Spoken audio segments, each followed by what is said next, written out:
So I just got out of watching The Weeknd's newest film, Hurry Up Tomorrow. This was one of my most anticipated films of the whole year, and you're going to be hearing that a lot over the next couple months. A lot of movies I'm very excited for coming out in a very quick succession.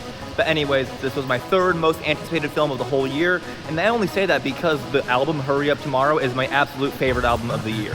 I think it is a masterpiece of an album, and seeing it translated on film was a dream come true. This is an outstanding psychological thriller about running away from your problems and confronting that loneliness that you feel inside. And it's all done in such a great way that I found to be really relatable.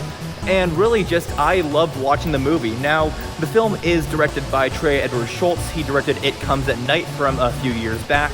And his direction in this film is honestly probably the best part other than the music.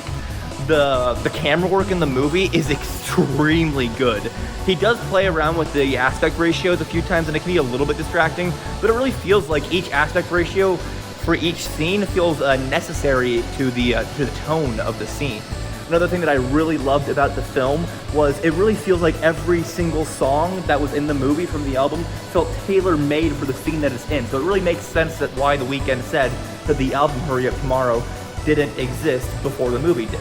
The film also has some really fantastic editing. There's a lot of really great scene changes and cuts in individual scenes that match the beat of the song that's playing, and it was just very satisfying for me. The film builds a lot of great tension in its third act, and the story is really interesting, but there are moments where it feels a little contrived and where it just feels like they could have gotten out of it really easily.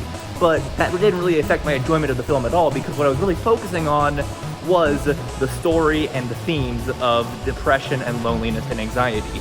Another thing that I really loved about the film was it really feels like every single song that was in the movie from the album felt tailor-made for the scene that it's in. So it really makes sense that why The Weeknd said that the album Hurry Up Tomorrow didn't exist before the movie did.